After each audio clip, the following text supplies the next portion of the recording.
Advisory Council is called to order. Please, if you haven't done so already, mute yourself until it is your turn to speak. Any questions can go into the chat area and will get answered if time permits. Let's see, this just a little notice about the sunshine law, that a notice that this meeting is pursuant of the Open Meeting Act of NJSA 10:4-10 and has been complied with and shall be entered into the meeting minutes. So welcome to the Human Services Advisory Council. We normally meet at 2 p.m. on the third Wednesday of every other month, if possible. My name is Robert LaForgia. I am the manager for Healthier Middlesex, the partnership between Robert Wood Johnson University Hospital and St. Peter's University Hospital, and the chair of the Human Services Advisory Council and the Human Services Advisory Planning Council.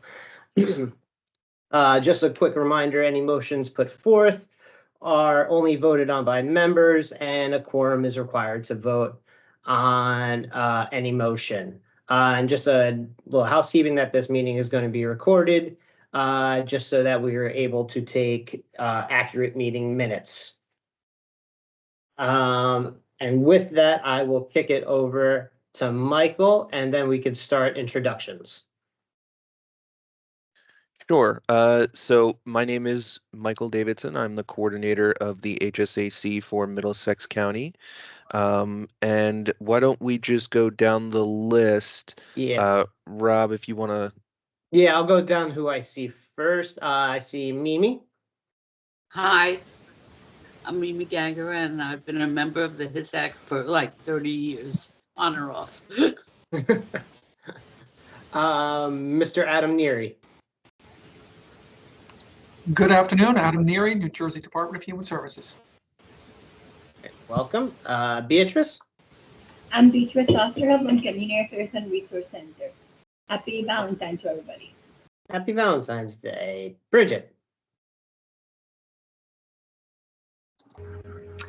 Good afternoon, everyone. Bridget Kennedy, the new chair of the Legislation Committee and former Middlesex County employee. And happy Valentine's Day, but also happy Ash Wednesday. Oh, congratulations on your new appointment. Caitlin. Hi, everyone. My name is Caitlin Panacci. I'm the Early Childhood Specialist for Middlesex County through Central Jersey Family Health Consortium. So welcome. Christine. Good afternoon, everyone. I'm Christina Armstrong from Greenway Family Success Center in Woodbridge Township. It's nice to see everyone. I am the vice chair of this wonderful committee. And it does look like our presenter joined, if that changes our order of events. Yes. No, we can just keep going with the introductions, and then when we're done with the introductions, we'll kick it over to Alex for her presentation. Fantastic. Awesome. So next I see on my list here, Cindy. Good afternoon, everybody. Cindy Shields. I'm the Senior Child Care Director at the YMCA of Metuchen, Edison, Woodbridge, and South Amboy. Good afternoon. Mr. Blevins. Good afternoon. Dave Blevins, the aide to Commissioner Escona Barber. Good afternoon. Next I see Eric. Good afternoon, Eric Spearer, retired correctional officer and current youth advocate. Awesome. Good afternoon. Mr. Healthhand. Yes, Mr. LaForgia. Happy Thanksgiving to Thanksgiving. Wow. I've been repeating it in my head so many times, I just end up saying it. Happy Valentine's Day. And Bridget, congratulations on your appointment. And I am Ezra Healthhand. I'm past HSAC chair and executive director at Wellspring Center for Prevention. Awesome. Nicole. Hi, everyone. Nicole Fernandez from Catholic Charities Diocese of Metuchen. I'm the service area director for our housing and homeless prevention service area. Welcome. Gloria. Hi, everyone. Gloria F. Tansky, CEO with United Way of Central Jersey. Hello. Jennifer? Good afternoon, everyone. My name is Jennifer Peña. I work for New Brunswick Public Schools. I'm the Community Parent Involvement Specialist for Early Childhood Education. Welcome. Next on my list is Jose. Good afternoon. My name is Jose Roman. I'm a senior staff attorney with Central Jersey Legal Services, and I specialize in health and elder law. Kelly. Hi, everyone. My name is Kelly, and I'm a community health worker with Norwest Cap. Welcome. Latanya. Hi, everyone. My name is Latanya. I'm a senior staff attorney with Central Jersey Legal Services and a member of the HISAC. Leslie. Hey, everybody. I'm Leslie Moore with the South Brunswick Public Library, kind of a new social work program here, formerly of Catholic Charities Archdiocese of Newark. So learning about Middlesex, I knew more about North Jersey. Happy to be here and I get to see everybody. Melissa. Good afternoon, Melissa Bellamy from the Middlesex County Division of Housing. Next I see Rena, and I apologize if I mispronounced it. Hi, good afternoon. I'm Reina Garcia. I'm the outreach representative for Zufall Health in Middlesex and Mercer County. Welcome, Rena. Next is Ronnie. Hi, everyone. Ronnie Salkin. I'm the Executive Director of Jewish Family Services in Middlesex County. Welcome. Rosa.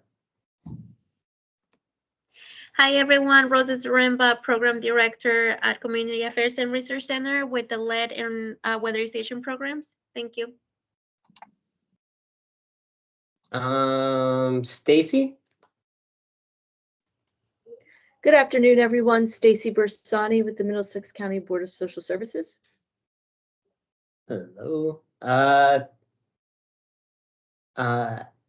Asma or Ashma.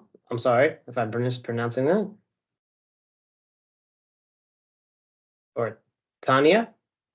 Tanya. Hi, I'm yes, sorry. my name is, no, it's okay. My name is Tanya. I am from Zufall Health. I cover both Somerset and Middlesex. And I do community outreach.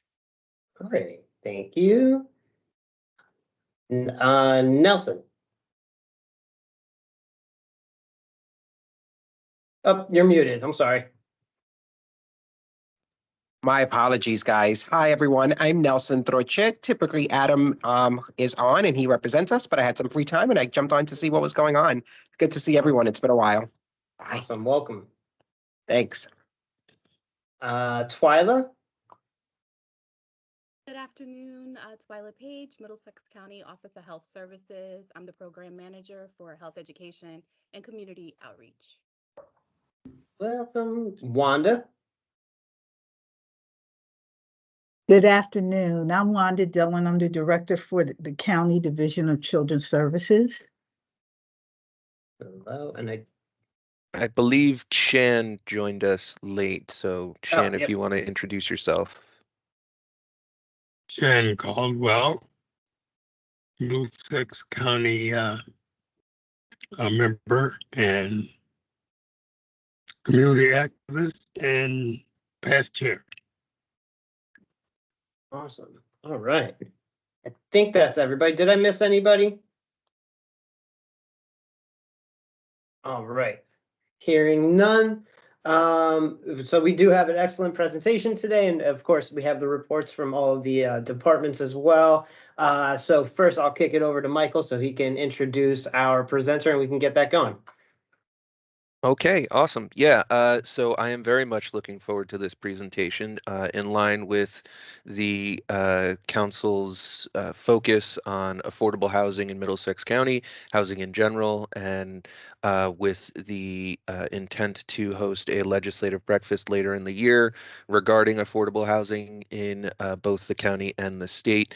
I'm happy to say that we have Alex here, who is from the Fair Share Housing Center, to give us a presentation on the center and hopefully some other interesting tidbits on housing and policy. So Alex, if you want to provide an introduction for yourself in some fashion, feel free, or if you want to just launch into the presentation. I'm not sure of your familiarity with Microsoft Teams, but there is a share button up top if you have any slides or anything that you want to show. Otherwise, I will pass it off to you. Great. Thanks, Michael. And thank you all for having me. Sorry, I was a little late. I lost track of time. It was one of those days. So let me share my screen. Hold on, it's asking me questions.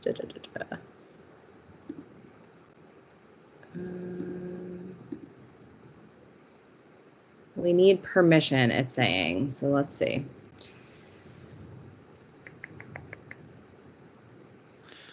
Everyone generally has permission. Let me just... I'm trying to see. It might be on my end. Is that possible? So yes, it is set on everyone can present, but that's not an invitation to everybody to present. Let's see if that just worked.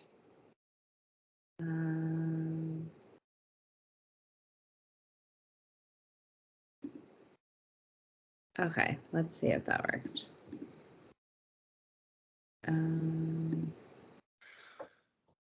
Okay, if this doesn't work, we can just, I feel like I've shared on.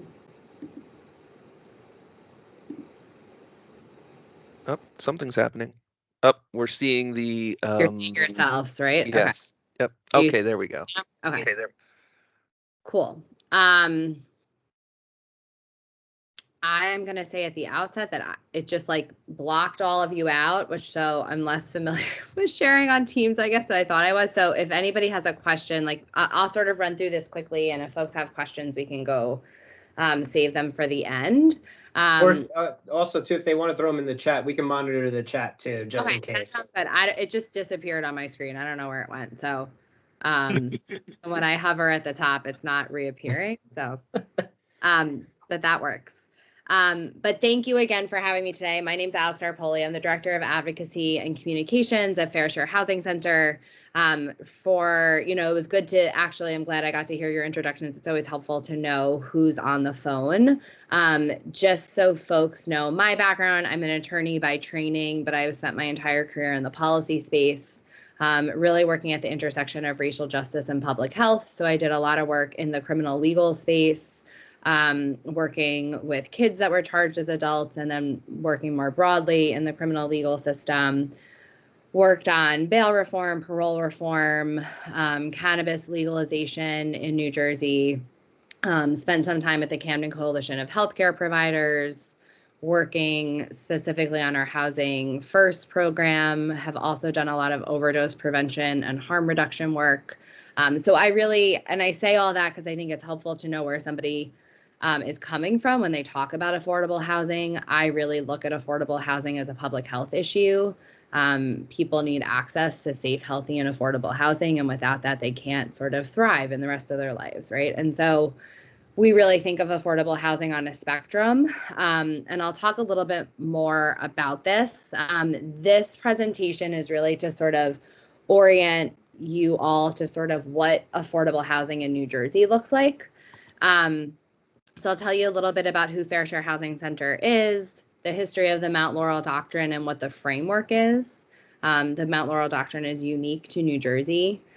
What the outcomes are that we've seen from the Mount Laurel Doctrine, and some of these key elements for model replication is a little less applicable to you all, but I will go through quickly as well because I think it's helpful to know. So Fair Share Housing Center is a nonprofit advocacy organization. We use legal policy and community building strategies to dismantle racial and economic discrimination in New Jersey and really to tackle segregation with this ultimate goal of making sure everyone has access to safe, healthy, and affordable housing. We were founded after the landmark Mount Laurel Doctrine was decided, excuse me, in 1975. So 75% of residential land in the US is zoned exclusively for single family housing. So that means that most of the land in the United States, you can only build single family homes on. We know that that means, right, that a lot of folks who need to live in apartments and can only afford to live in apartments, right, there's limited options. And exclusionary zoning is really what's to blame for that. Exclusionary zoning are policies passed on the local level, sometimes on the state level, that prohibit multifamily housing from being built in localities. So I'm going to take us back to the 1970s in southern New Jersey. Like many places, southern New Jersey and sort of Philadelphia and Camden were experiencing really an influx of money. Well, states everywhere. It wasn't just the cities that were getting this, but an influx of money for highway development and transportation development and infrastructure, right? The whole country was sort of building infrastructure and roads and bridges and all of that sort of stuff. And what happened was some of these highways were being built through cities, right? And so in Camden, you have 76 sort of splitting the city. In Philadelphia, you had 95 being built. And that was sort of the South Jersey story, right? But in North Jersey, you can imagine, right, like all of the roads that were being built around New York City and sort of the surrounding areas. And so cities really started experiencing white flight out of cities, right? As more of this stuff was happening, a lot of white people in cities said, like, we don't want to be here and we're going to leave. And two things were a result of that. The first was that suburbs sort of had this influx of people, and developers were trying to meet the demand of white families who were moving out of cities. And so there was lots of planned, there was lots of planned development happening in suburbs. And so while I'm talking about Mount Laurel and I'm talking about southern New Jersey, you could have the same story, like I said, right, in other places in the country and other places in New Jersey. Often you could think of these planned developments, or you might hear them referred to Levitt towns, right? So sort of really these types of developments that are very planned, similar looking houses, that sort of development. So that was one result. The other result was that individuals who lived in the cities, largely low-income families and people of color, their sort of communities and neighborhoods were totally dismantled, right, and totally taken apart by sort of the infrastructure that was being built. And so whole neighborhoods were split in half, right, because you have this huge highway coming down, and people were displaced. And those communities also sort of experienced that devastation, which was different, that had a similar impact. And so at the same time, in the town of Mount Laurel, there was a historic Black community in Mount Laurel that had been there for generations and generations. The town of Mount Laurel was actually on the Underground Railroad, and some of those buildings, actually Jacob's Chapel, that's pictured here, was one of those safe spaces on the Underground Railroad. And so there was a large, when the developers sort of came in and wanted to build these homes, the people who had lived there, and the Black community in particular who had lived there, said, but we can't afford to live there, right? Like, those are homes that are not being built for us. And so they sort of banded together. Ethel Lawrence, who's on this slide, who was a school teacher, banded together with a group of other folks and raised enough money to build, I don't remember how many units it was going to be, 30 something, like garden style apartments. And they went to the town and they said, we want approval for this. And the town said, no, you can't build housing, low income housing here. And they passed a zoning ordinance that said that this can't be built here. And so Ethel and joined with the Southern Burlington County NAACP, the Camden County NAACP, and some other plaintiffs, and were represented by attorneys and brought a lawsuit. And that lawsuit ultimately resulted in what we know today in New Jersey as the Mount Laurel Doctrine. So the New Jersey Supreme Court said that towns cannot exclude based on income. And so you're not allowed, so they outlawed exclusionary zoning. And they also said that towns have an affirmative right to build affordable housing. This quote on this slide, sorry, I missed this part of the story. When they denied their application to build the garden apartments, the mayor historically said at Jacob's Chapel, which is the historic AME church in Mount Laurel, if you people can't afford to live here, then you just have to leave. So that's a quote that's often cited. And so they brought this case that resulted in the Mount Laurel Doctrine that said that you can't pass exclusionary zoning laws, and also municipalities have to provide their fair share of affordable housing. Fair Share Housing Center was founded after the decision to enforce the doctrine. And then in the 80s, the legislature passed the Fair Housing Act, which put the doctrine into statute, and so sort of made it more official, more the law of the land. So today, well, over the years, right, there's been a lot of resistance to the Mount Laurel Doctrine. As I'm sure you all know, New Jersey is a home rule state. There's a lot of focus and autonomy given to localities. We have, I think, 530 something municipalities in New Jersey, right? A lot of those municipalities don't share services. There's a whole host of things that come along with having home rule. One of them is that a lot of towns don't like to be told what they have to do. So the governor notoriously said that the Mount Laurel Doctrine was communistic. For a period of time, there were what is called regional contribution agreements, where towns would pay other towns to take their affordable housing obligation. You know, the whole idea is that, sorry, does somebody have a question? Okay. The whole idea is that towns that are more affluent, have more opportunity, need to provide realistic opportunities for people of lower income to live there, right? This idea that we need to tackle segregation and give everybody the opportunity to choose where they want to live.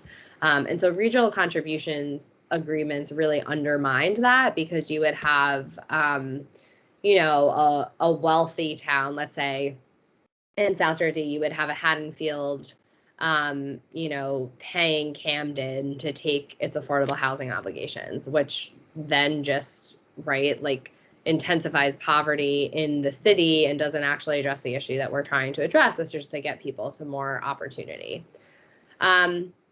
The Fair Housing Act had established what's called the Council on Affordable Housing to administer the Mount Laurel Doctrine, to enforce the Mount Laurel Doctrine. Under Governor Chris Christie, he didn't appoint people to COA because he didn't believe in the Mount Laurel Doctrine. And so there was a period of around 15 years where affordable housing development really slowed because there was no enforcement. That's not the sole thing that is responsible for sort of the deficit of affordable housing that we have today, but it is largely responsible for that deficit. If we had been continuing to develop affordable housing through that 15 years, we wouldn't have the significant deficit that we have today, which in New Jersey is upwards of 230,000 units short than for what we need.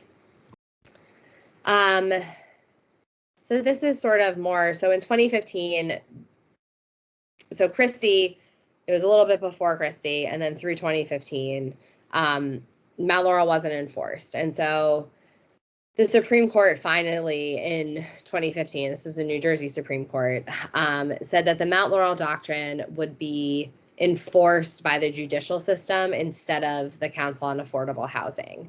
And it said that towns must work with Fair Share Housing Center as sort of we represent the interests of the public and low-income families to meet their affordable housing obligations. And so what that has meant is that since 2015, we have been working with towns to get them to a place where they are building affordable housing. And so this is the results of that process. Since 2015, more than 21,000 new deed restricted units have been built throughout the state. And 81% of all multifamily developments in New Jersey are Mount Laurel related, right? Meaning that they are somehow associated with the settlement agreement that we have with the town. This is the comparison from prior to 2015 to post 2015. So you can see from 1980 to 2014, there were just under 50,000 units total built. And then from 2015 to 2022, we have more than 2,100. And so we've more than doubled production with this sort of new process and new system. And we've also seen integration, which is really the goal of the Mount Laurel Doctrine, to provide this opportunity and to desegregate New Jersey. So 57% of units were associated with higher income municipalities, and 29% were associated with municipalities that were 79% or more white. And so that's another sort of measure of success. And then these are some of the key features of the framework, but again, are sort of less applicable. The other thing that there's two other things I wanted to mention. One is that I'm sure you have all read that there's currently pending legislation on this issue. So the Mount Laurel Doctrine works in rounds. And so there are 10-year rounds that determine a town's affordable housing obligation. So we're currently in the third round of obligations. Those end at in June of 2015, or sorry, of 2025.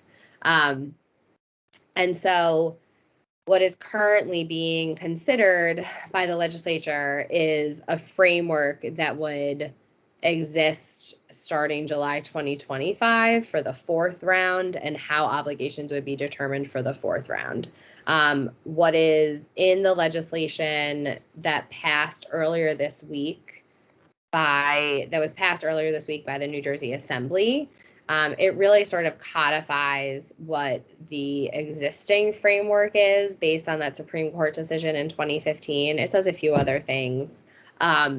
But the idea is to get rid of this Council on Affordable Housing, which everybody can agree didn't work, to create a system and a structure to continue to develop more homes, with this recognition that we have a huge deficit and we need to do everything we can to sort of tick away at that. And then the other thing I wanted to say, and I apologize, I should have said this at the outset, the Mount Laurel Doctrine is unique to New Jersey. So no other state has the Mount Laurel Doctrine. No other state produces affordable housing the way that New Jersey does.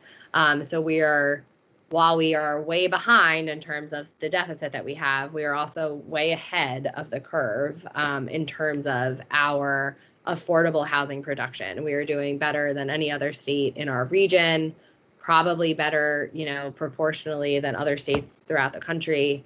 And I think another important note for this group is sort of when you think of affordable housing, at least this is how I think of affordable housing, there's sort of the brick and mortar, right? Like what type of housing there is. And then there are sort of subsidies and benefits to help access housing.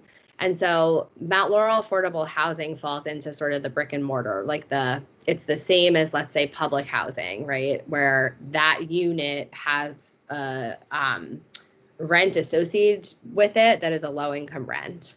And so affordable housing is sort of another type of brick and mortar housing that goes from very low income all the way up to moderate income. And so there's very low income, and moderate income. And there's a spread of those types of units, also 1, 2, and 3 bedroom units, depending on sort of the municipality that you're looking in and what they're obligated to do. And then there are also for sale affordable housing units that go with the Mount Laurel Doctrine. And then the last point about this is that the application process for Mount Laurel affordable housing is slightly different than the application process for other housing. And so you have to be income approved through an administrative agent. And so each development that is built has to also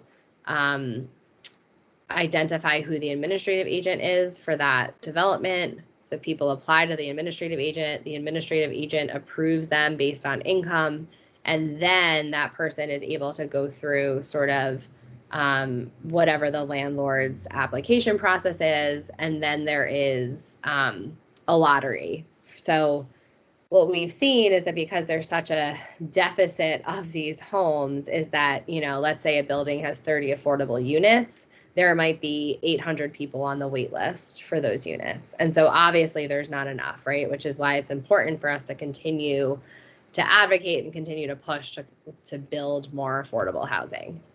And then the last thing that I wanted to show you all, let's see if I can get out of this, is there is this website, which is, and I could put this, I will chat you all these resources. So this website, it's the New Jersey Housing Resource Center. Some of you might be familiar with this. And when you click on rentals on the homepage, you can come in here and search by county. Admittedly, this is not the best website. We had to have legislation passed for this website to even exist. And so it is a starting point for sure.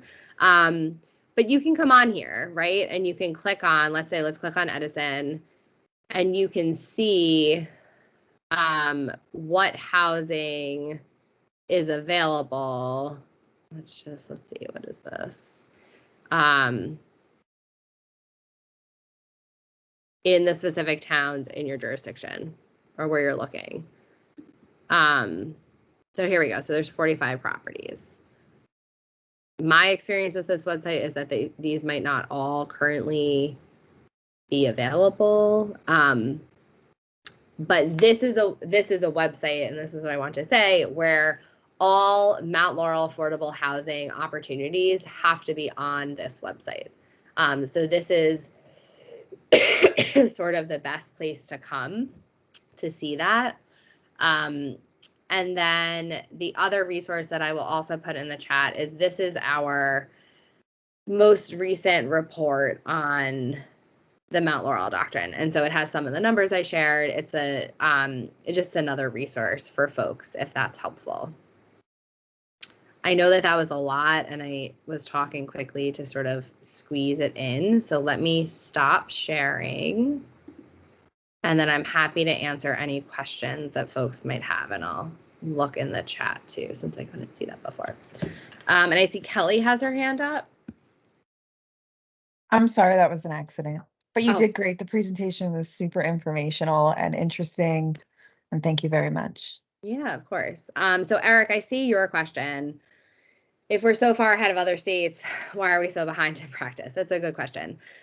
So the basic and right, like the simple answer and the fact of the matter is that towns have been extremely resistant to building affordable housing, which at the root is right, people being discriminatory and not wanting people of lower income and people of other races living there, right? And so there is a lot of resistance from locals who often, I think there are sort of other things that they say are getting in the way of that, right? Or they sort of make excuses in other ways for why they're not doing that. But at the root of it is prejudice, right? And people don't want people different from them, people that are different from them living there.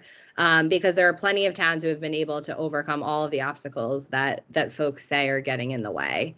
And so that's really what the holdup is, I would say. Towns that sort of embraced Mount Laurel at the beginning of this round in 2015, right, have lots of development, right? Or I shouldn't say lots of development. They have developed affordable homes, right?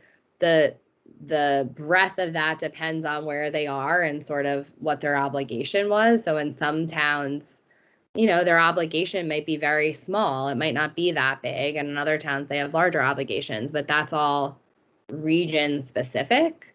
But like a lot of things, unfortunately, that's the reality of the world we live in, right? And so part of our goal from Fair Share Housing and our perspective is that the more that we integrate communities, right, and have people living amongst folks that are different than them, the more that we get to be closer to a world in which people are more accepting of others, right? And that we have a society that isn't so disproportionate, right, and discriminatory.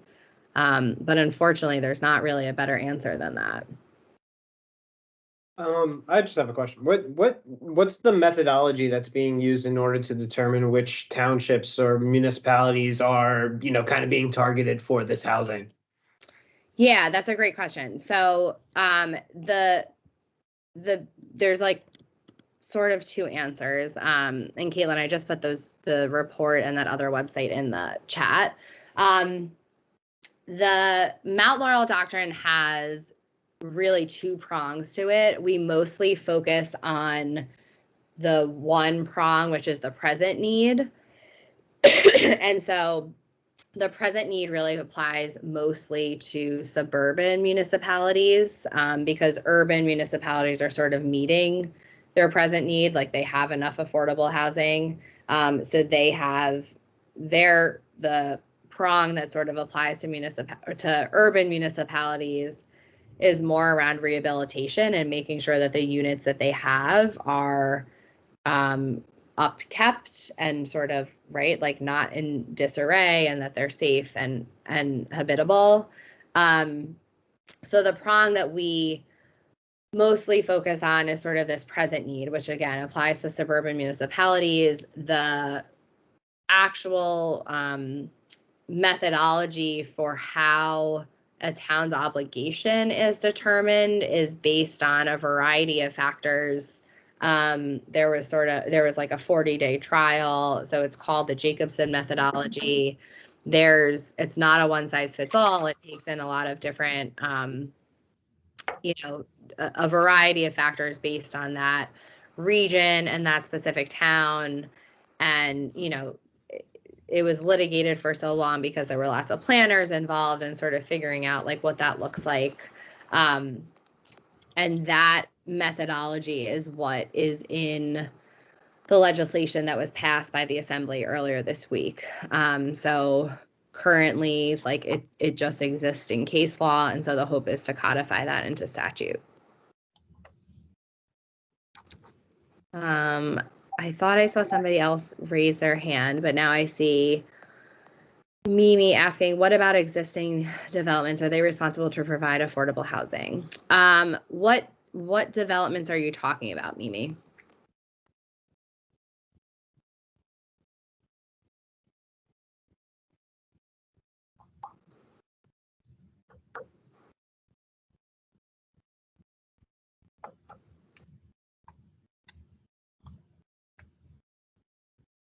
So it's the towns.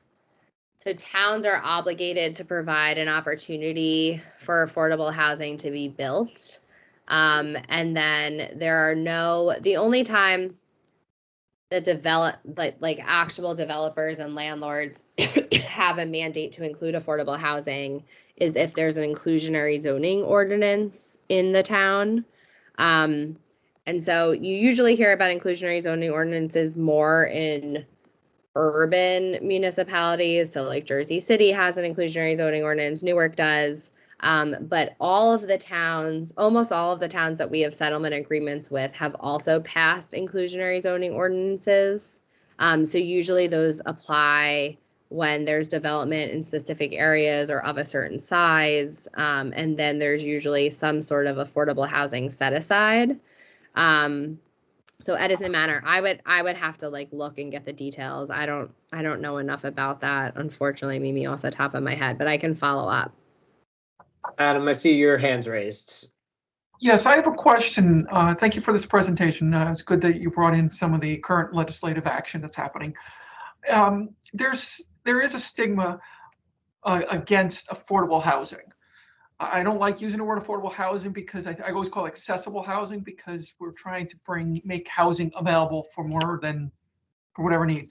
What strategies would you recommend on how to counter any stigma conversation, having a lot of NIMBY factors? I mean, full disclosure, I'm on my local planning board, and there's definitely a lot of development that's coming in, apartments and stuff, and there's just a stigma against affordable housing. And I just want to hear your strategy, your thoughts on how we can counter that with a positive reason why we need more housing in general. Yeah, I think that's a great question, Adam. And I think it's one, right? The not in my backyard it's real, right? And that's happening. I think, as I said before, right, like the root of that for me is really tied to racism, right? And people not wanting other people to live amongst them, which is a tall thing to attack, right? I think the practical sort of how do you have conversations with people, I think that what we know and what research has told us is that living in integrated communities with people that are of various incomes, various races, various backgrounds is better for everybody, right? Like we have seen that data, and providing people with more opportunity, right, to live where they work, to send their children to better schools. All of these things has the net effect of being better for everyone. It's not just about the individual who's getting access to those things, right? Like it's about the community as a whole. And I think that sometimes framing it that way and really having the conversation around this is better for everyone, can sort of get you that. And, you know, I think it's an ongoing dialogue. I don't think that these are one-off conversations. It's really, you know, people. And I think in some ways, some of this has gotten a little bit easier, right? Like the housing crisis that we are in is impacting everyone, right? And so you know, a school teacher, a law enforcement officer, a fireman, like all of those people would be eligible for affordable housing, right? We're not only talking about very low income people when we're talking about affordable housing. And I think that, you know, for me, I think being direct and transparent about why people might not want to talk about affordable housing is important. But I also think that familiarizing it and making it clear that like we're talking about a large group of people, right? Very low income to moderate income is a big range. And you know, folks might have, you know, their college daughter or son who's coming back from school who needs a place to live, right? Who like cannot afford to live in New Jersey, right? But like these housing units could provide that opportunity. And so I think there's, how can you get folks to, you know, like speaking their language and talking to them in a way that they're able to understand who we're talking about, where it feels like less scary to them, I think is how we've been successful in some places. Thank you, that was helpful. I have a question. Yeah. What is the average cost of so-called accessible housing? I think you ought to include that, or rather change the jargon to accessible housing, like Adam says. That's a good idea, instead of affordable housing, because that chases people away right away. But what's the average cost of accessible housing? So I'm looking at that, and I'll drop this in the chat too. I don't know that the 2024 income limits have come out, but for Region 3, which Middlesex is in, a 4-person family, very low income, it's $42,870. And then moderate income goes up to $114,320. Okay, so what would I pay for some accessible housing? If I qualify? If you qualified. Yeah, so that's a good question. And I don't know the answer to how the rents are calculated, but I can check in. That's the link to the income limits for 2023. I will check with our legal team and get the answer to you. I'll share with Michael. But they're somehow based on those income limits, if that makes sense to you. Yeah. Bridget? I think it's a very good presentation. I just wanted to share with you the fact that we have a lot of immigrant families. Just last week, there were 7 families that relocated to Jamesburg, and these families are renting 1 room in a home, and it's over $1,000 for a family of 4. They live in a shared house. Yep. So it's very, very precious.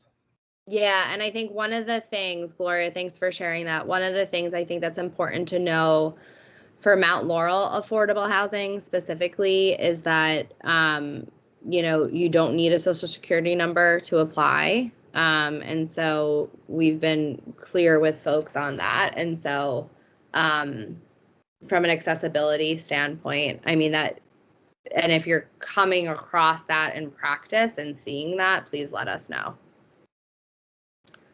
Bridget?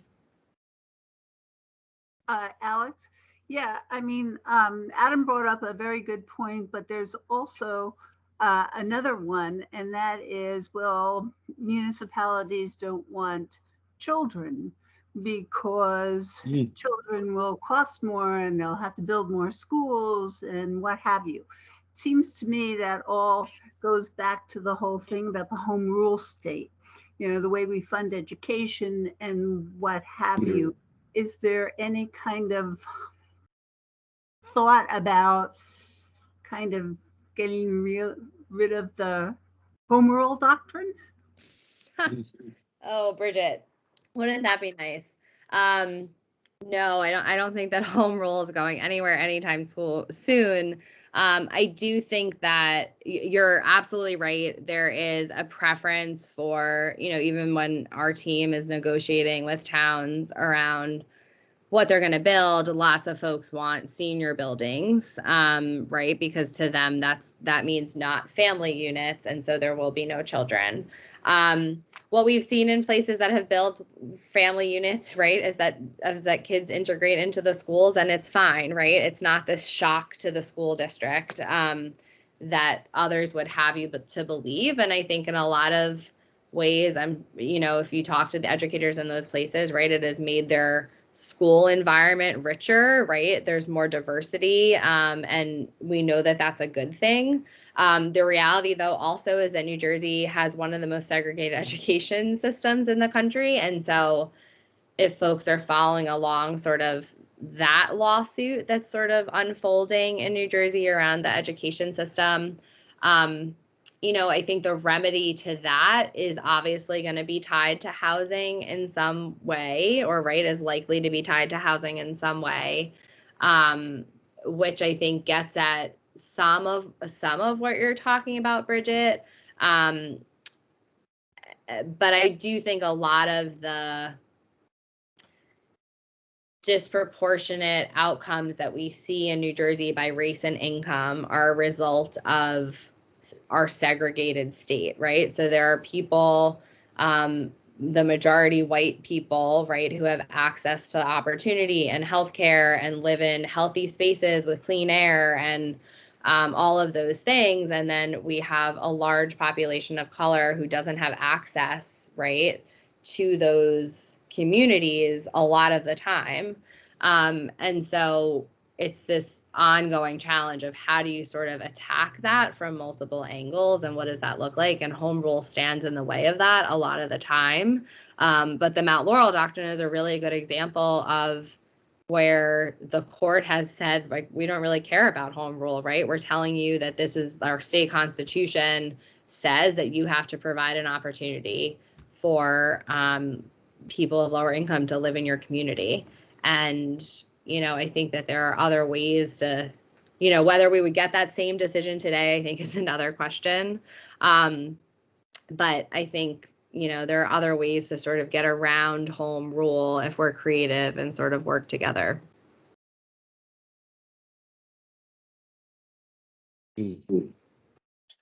I see Jennifer has her hand up.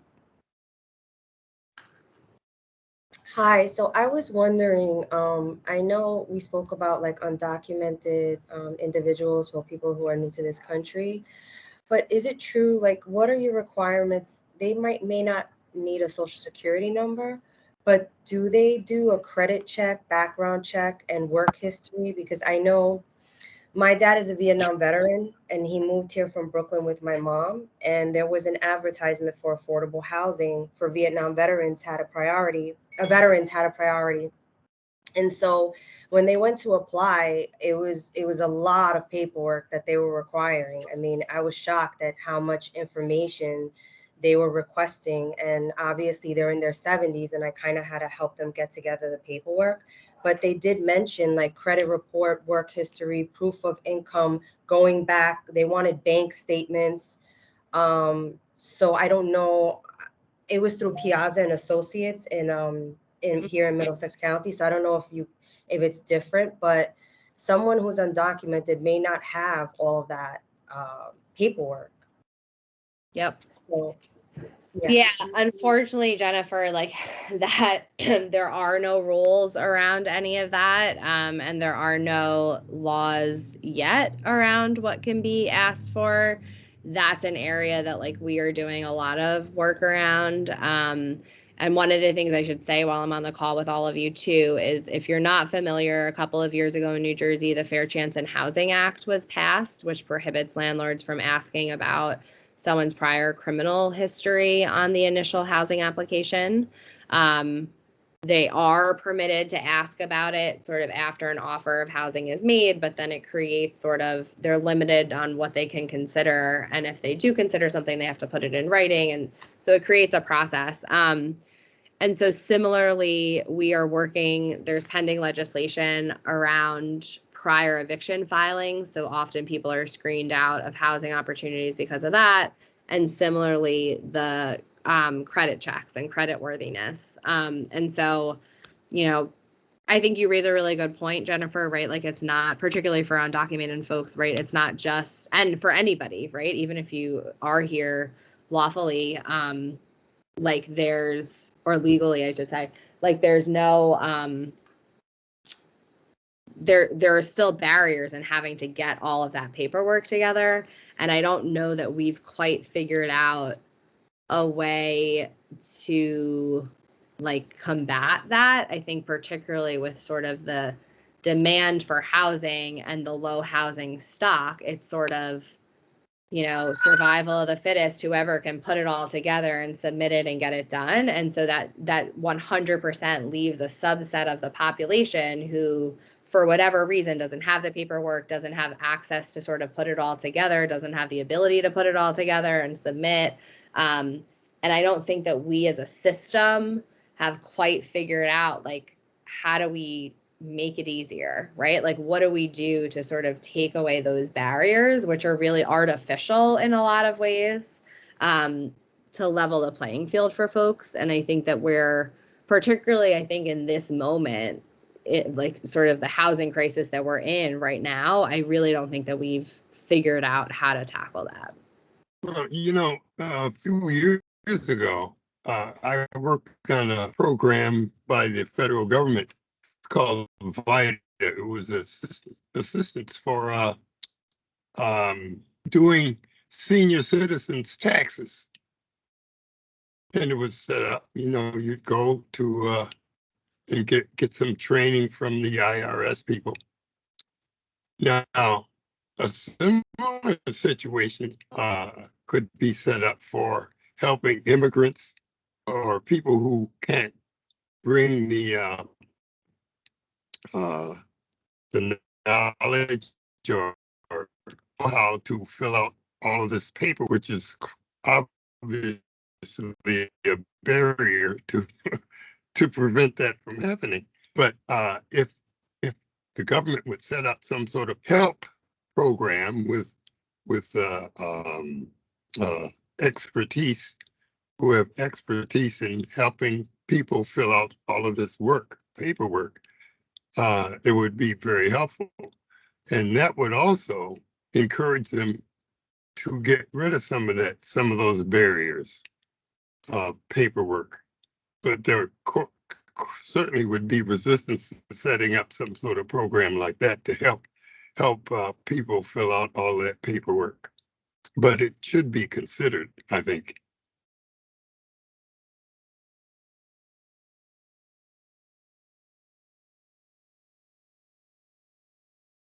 Yeah, No and cop- to that point, Yeah. I was just gonna say, there are some housing navigators, like there is funding for housing navigators and they sort of exist. Yeah, throughout the state. navigators. Yeah, and I'm sure some of you all are familiar with them or have them housed in your agency. I think unfortunately it's still just not enough, right? Like we're still not reaching some of the people that we need to reach. But yeah, I mean, certainly having sort of that assistance and someone to walk side by side with folks is the start. Awesome. All right.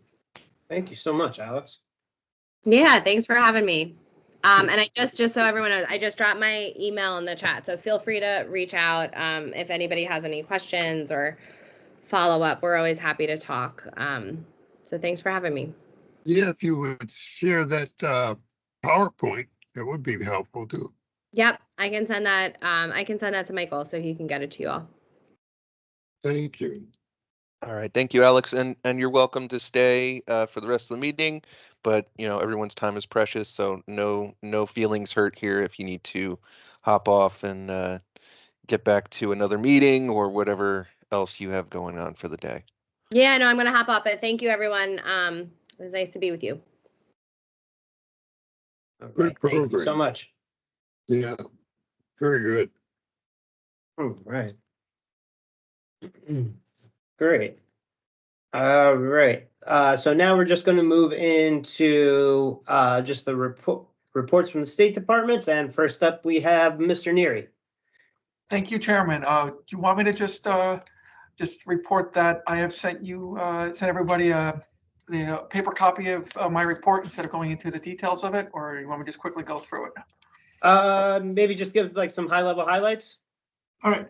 I guess one thing that was not in the report that's the biggest highlight stuff tomorrow, if you've been tracking it, the governor is going to be announcing the first tranche of funding that we're going to be made available for the Opiate Advisory and Remediation Council. This is the $1.1 billion the state of New Jersey will be receiving over the next now 17 years to help deal with the opiate crisis. As you know, that New Jersey is receiving 50% of that money, and the other 50% are going to 262 subdivisions, including Middlesex County and a whole bunch of towns in Middlesex County. The governor's going to be announcing the first tranche of funding that our advisory council is recommended. So that's really exciting news. Look for that in the newspapers. Hopefully there's some good press out of it. And once the governor makes the announcement, I will send Michael the actual recommendation so you guys can take a look at it and talk about it among your communities. Again, this is the first round of funding. We're going to be doing this over the next 17 years. By that point, I'll be long retired. The other quick news in my report was that we announced eligibility increases in Senior Gold and PAD. That's increased by $10,000. Look for the details in my report. And along those lines of opiate and naloxone, we reported that we have given out more than 132,000 doses of naloxone since we launched our Stop Overdose campaign. There are 664 pharmacies across the state of New Jersey that are participating in it, including over 60 in Middlesex County alone. So we're excited that we're getting this life-saving drug out to the community.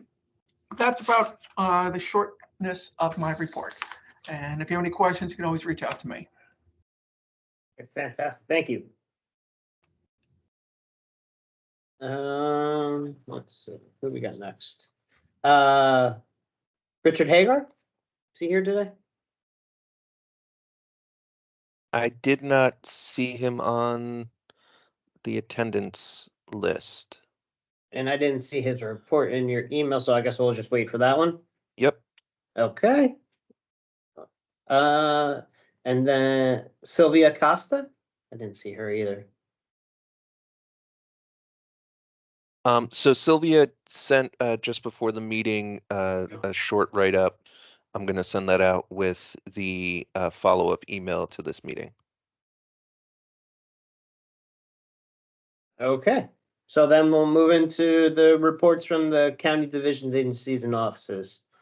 The Office of Public and Government Affairs.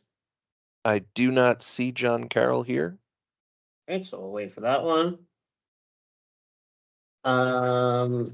The Division of Addictions and Mental Health Services. Was that shared in your email, Michael? Yes, it was.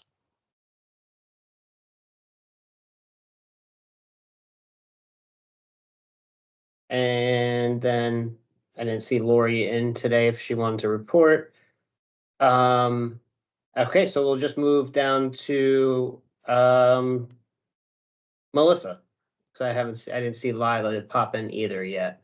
I do see Wanda is here. Wanda, I don't know if you great. want to talk about, I know you sent me the written report and I sent that out, but if I did. I just will highlight it. I know everyone can read. The report wasn't that long, but I just wanted to say we in Children's Services and with the county have some exciting news. We're in the implementation stages of a program focusing on combating loneliness and social isolation for young people. As many of you know, during COVID, we saw that become really an issue. And also, you might have heard in previous meetings about the increase in suicide attempts for young people. That has been something we've been really concerned about.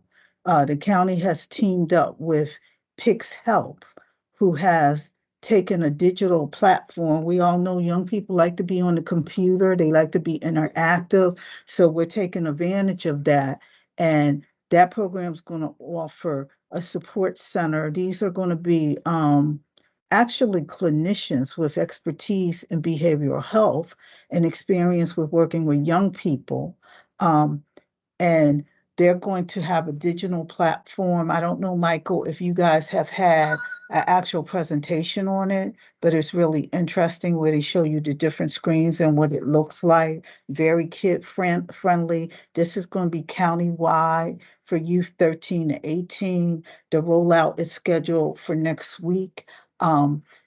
What that includes with the rollout is really flyer information that I'll be able to send to Michael to give people. The intention in the county is to start with our partners in the school systems to make sure they're aware of it and can also refer young people to participate in it. So Michael, I'll follow up next week with the flyers so you can get that out to everyone. I've been told to go ahead and just distribute widely. Lakeisha Carter, who's the Assistant Director for the Division of Children's Services. If people have information, they can certainly call her. Okay. Okay. And the other thing is, and Michael, I think you probably have sent out correspondence before. The county back in May, we had a forum at the theater in New Brunswick, and the governor was there, and it was a behavioral health forum. And from that forum, we're having monthly convenings on various topics. The one I sent out, the next one is on harm reduction. It's going to be at the Educational Service Commission from 12 p.m. to 2 p.m. And in what I sent is the contact name of the person if you're interested in looking to attend, and she can provide more information. Michael, I'll continue to send you information because there's actually a whole bunch of dates, but not all the topics have been decided at this point. Okay, yeah, definitely. All of the dates, I can get them out to the members in the listserv so that people can start getting them on their calendars. And just so people know, a lot of them are virtual. So it gives people an opportunity who may not like to travel, or that you can do it virtually. They had a first one last week and it was virtual. It was very good. And it was a cross section of people, from the addiction fields to education to the courts. Like some of the judges was there, the prosecutor's office, law enforcement, many community-based agencies as well. Yep, I was there, Michael, so maybe it for was our it was next, good. maybe for our next full meeting, we could have somebody from behavioral health come and talk about these programs. Sure, I'll reach out to Lori and her office, and because I know that they are the ones who have been planning a lot of that. Yeah, and I'm Yeah, looking at their report and they have a new pilot and they have another pilot initiative that they're starting as well. So that might be good just for everybody to get a heads up on what's going on. Okay. Any questions for Wanda? Well, thank you for not only sending a report, but also showing up, Wanda. Yes, thank you, Wanda. You're welcome. I had a meeting before this. Always a pleasure to show up. Awesome. Next up, we have Melissa Bellamy. Hi, thanks, yes. So from the Housing Continuum of Care homeless arena, we received notification from HUD last month of the awards for our 2023 Continuum of Care application. So we were successful and we'll be bringing in 3.688 million into the county for various programs helping to end homelessness. Most of them revolve around permanent supportive housing. Within that, we were able to get one new project. We scored high enough on the overall application to have a project in tier 2 get funded, and that's a project with Mission First, or otherwise formerly known as MIF, Making It Possible to End Homelessness in Edison. So for their Amani Park project. And in addition to that, we also had, since the last time we met, our project Homeless Connect in point in time count on January 24th. The Project Homeless Connect sites were in New Brunswick at Emmanuel Lutheran Church, which was a first time participant with us as a location for that. And they came through the city of New Brunswick. So thanks to both the city for helping introduce that and Emmanuel Lutheran for hosting. We had a variety of different tables of information, donations, different things. The walk-in for that wasn't as great as we would have hoped. But some of that was from it being a new location, and I think the lack of time and just nailing it down as a site and publicizing it. But we hope to continue that for future years, do a better job of getting information out. The other site was in Perth Amboy at the center, which is run by the Broward and Bay YMCA on Smith Street. And I think they're there pretty much, every day. So that's a very well-known site for people who are homeless or at risk of homelessness to stop in and get assistance, donations, things like that. As far as the count itself, we won't know the numbers for a few months. They go through a deduplication process to make sure we're not counting anybody twice. They didn't accidentally complete 2 surveys. People who are in shelters have their information pulled from the database system. So they might show up at a site and think, well, I haven't answered, I didn't answer questions and complete a survey. So we go through that process, make sure who we're counting, and we should have at least some rough numbers available in a couple months. And then the more official report comes out through Monarch Housing, usually sometime in the summer, because they do that across the state. So we'll wait and hear about that.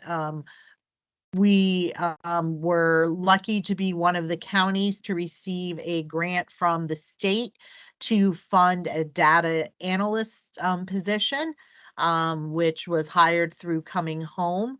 And that position is hopefully to help us better use the data that we're collecting through our database and through other means to evaluate how well we're doing with our homeless system, what we could do better.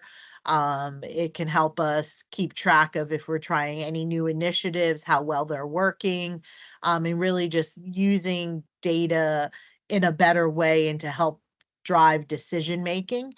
So as part of that, it wasn't just paying for an analyst.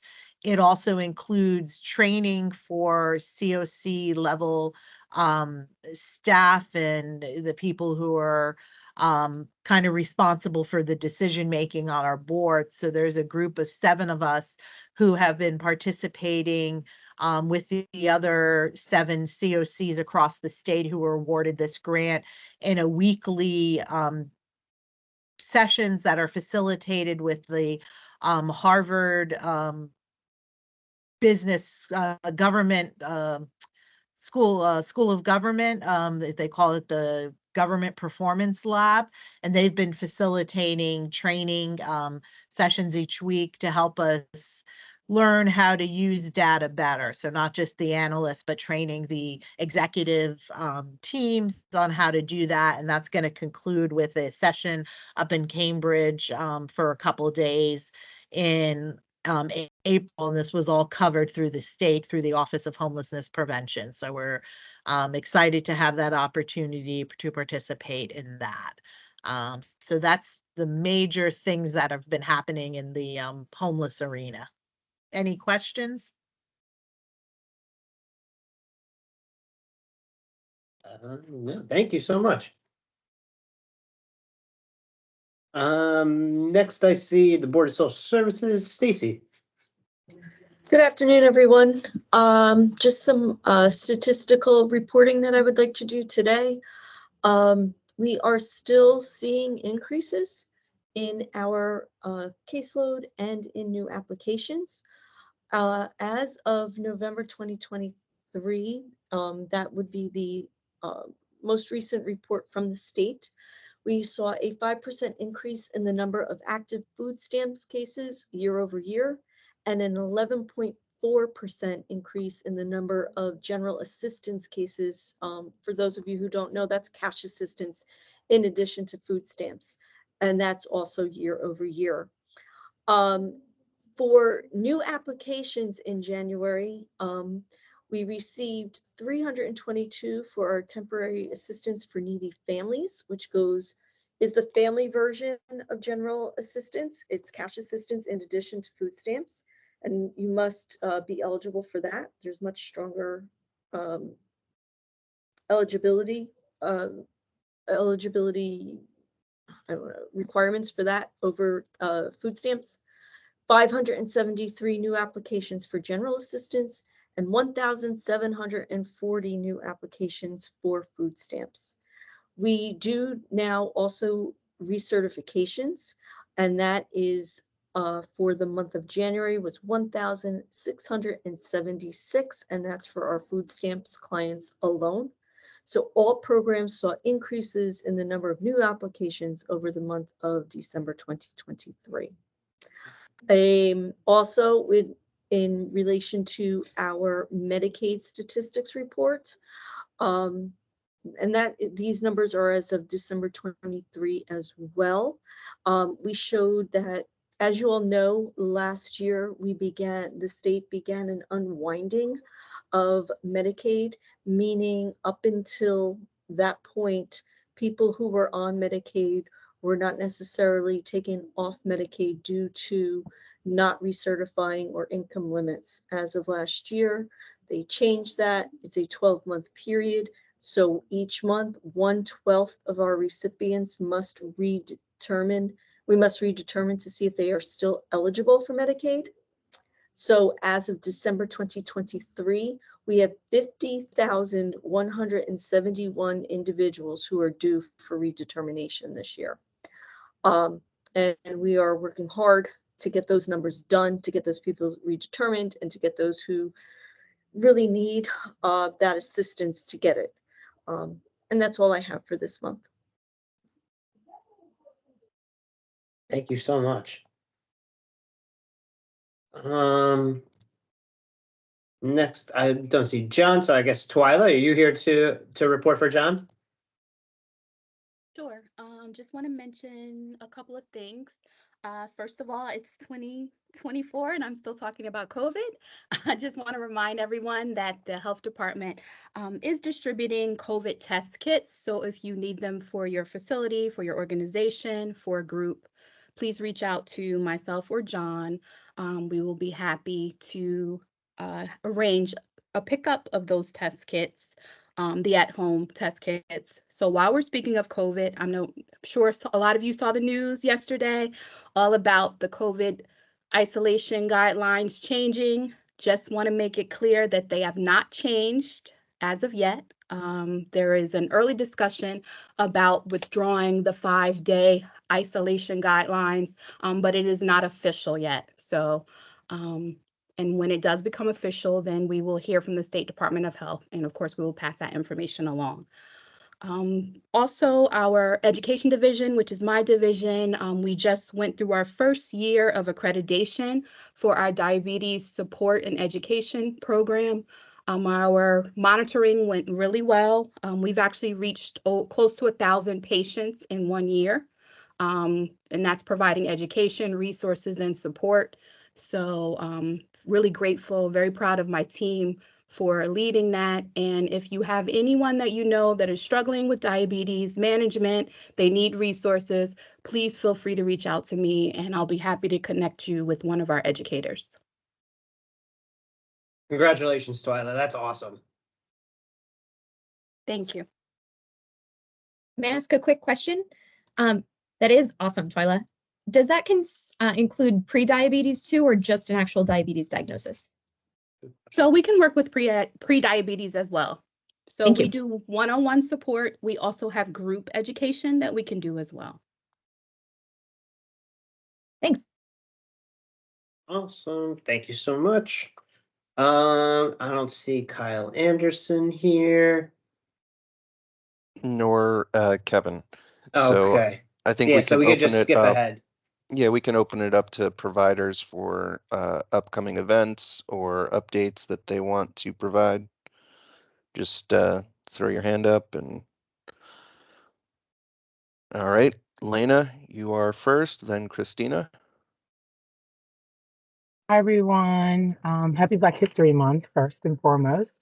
I wanted to invite you guys to a few things. I know you guys know about the Books, Barbershops, and Beyond initiative. It's been on the Haystack for a while. It's really growing. Last year, like we said, we had about 250 families and kids all at the Elks, and we'll be doing it again this year.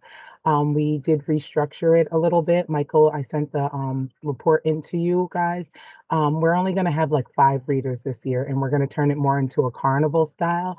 We're offering, so if you guys, I can send the flyer. So I'm looking for any authors, children's sports groups, people who do novelties, daycare centers, small or large. We're inviting all of them, sports teams, church groups, kid novelty groups, any youth sports, anything in the county. We're inviting them because we're offering a table. If they're going to sell some items or anything, we do have a small fee just for that, for vending. But other than that, they can bring all of their materials and everything, and we'll have the kids go from station to station this year. We'll have cotton candy, all types of carnival items. So any of you guys 80 carnival nostalgics, come please check us out. We will be doing that. We have some great readers. Few people from the county have agreed to read this year. So if anybody's interested, or if you guys know any children's authors or people that want to, get more engagement to their business or let people know what type of businesses they have in the counties that relate to children, please tell them to email us and I'll put it in here at Sharpen Minds. And that event is on March 10th this year, and it's at the Elks in New Brunswick. That is from 1 to 4, and the address there is Livingston Avenue across from the library, Elks Lodge 324. Okay, so that's the Books, Barbershops, and Beyond this year. We will be having another committee meeting on the 25th of this month to tie up some loose ends. And if anybody is interested, or you want to nominate any other barber shops, or if you want to know more about our yearly celebration or what the program looks like, please feel free to get in touch with us. And I'll leave you our email in the chat. Okay. I see Christina had a question. I had another update actually, but that sounds wonderful, the carnival. Okay. Oh, and we also give out free haircuts. We'll also be giving free haircuts at the event. Okay, as usual. All right. Thank you, guys. Lana, I put my email in the chat. If you could just email me any of the details that you have for the day, I'd love to share it with my consortium, and also to if anybody from the hospitals would be able to make it out there. Okay, so I'll send it to you right now. I'll send you the flyer, and then if you want any other further info, you can get that as well. No problem. Cool. Thank you. You got it. All right, thanks, Lena. Christina? So I wanted to mention an initiative that just rolled out last month, which is New Jersey Family Connects.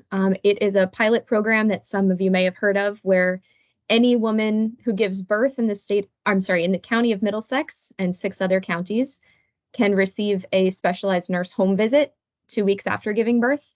It is totally free, and I don't believe there are really any requirements, but they do have to request it. It's not automatic. So I'll share the flyer over with Robert and Michael just so we can get the word out. But if you know of anyone who is going to be giving birth in Middlesex County, it's a great resource, and we need to share so that way people know they can have access to that. Thank you. Thanks, Christina. Any other providers, upcoming events, updates? I just wanted to make a note that the Healthier Middlesex, in partnership with NAMI New Jersey and Robert Wood Johnson University Hospital, we're going to be sponsoring a Latino mental health conference in New Brunswick on May 11th. I don't have all the details yet. We're still working out the logistics and ensuring that we can get the location that we're looking for.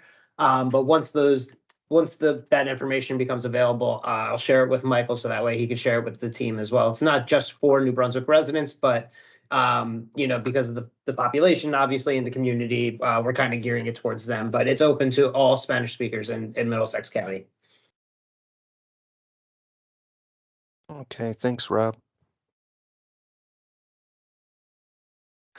Just a little update on the legislative breakfast. I will be having a meeting on Friday with the Office of Public and Government Affairs to continue pushing the ball down to the finish line.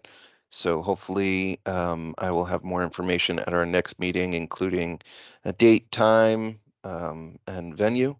So look forward to that.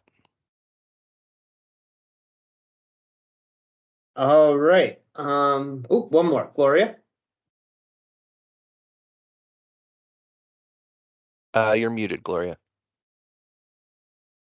I just wanted to remind everyone that Middlesex County received a little over $160 million from an American Recovery Fund funding. And I've been very diligent about trying to keep track of how that money is being spent. And I got one report from the county, and I received a different report from the Brookings Institute. And the Brookings Institute report documented that about half of that money has been encumbered, primarily for county infrastructure and salary and COVID-related expenses. But a portion of it has been directed to replenish for salaries and other expenses. I'd like to share the fact that the city of Perth Amboy also received American Recovery Fund dollars, and they issued a request for proposals to community organizations to submit projects for funding.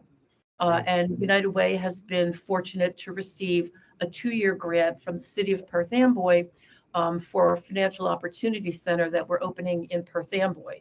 I think it would be incumbent upon our group to request an accounting of the use of the ARP dollars, the $160 million, and a statement from the county as to whether or not they plan to open up a portion of that, whatever is left, to community nonprofit organizations to submit projects. Monmouth County has done that. Camden County has done that, to my knowledge. I don't know if there are other counties that have done that. But I think, we're responsible for advocating for the needs of Middlesex County residents. And I think this is a large sum of money, if there's still anything left, that many residents could benefit from additional services. So. Great. Thank you, Gloria. And Gloria, just that on a personal note, if there's any help that Healthier Middlesex can help you with your financial resource center in Perth Amboy, please reach out to me. Anything that I can do to help, I'm more than willing to. So thank you. Thank you. Okay. Any last updates, comments, questions, announcements? Okay. I don't have the second page of our agenda, so I don't know when our next meeting is. April 10th. What is it, April 10th? 4:10. All right, so they heard it from Michael. Our next meeting is April 10th. I'm sure all the subcommittees will be meeting in between. But with that, I'd like to adjourn for the day, or make a motion to adjourn, and if there, make a motion to adjourn. So moved. Christina and Bridget, perfect, second and thirds. I do. Thank you so much, everybody, and have a great rest of your day. And thank you, Michael, for having Alex here today. That was really great. Yep. Look forward to the follow-up email with everything and anything. Sounds good. Have a great rest of your day, everyone. Nice job, Happy Robert. Valentine's Day. See you soon. Shannon, Thanks, Bridget, everybody. this is Lane. I'm going to Enjoy. call you. Thank you. What, Lena? I think she said she's going to call you. Oh, okay. Thank you. Mm-hmm. And Chan too. Yes, peace. Thank you. Have a good one, everybody.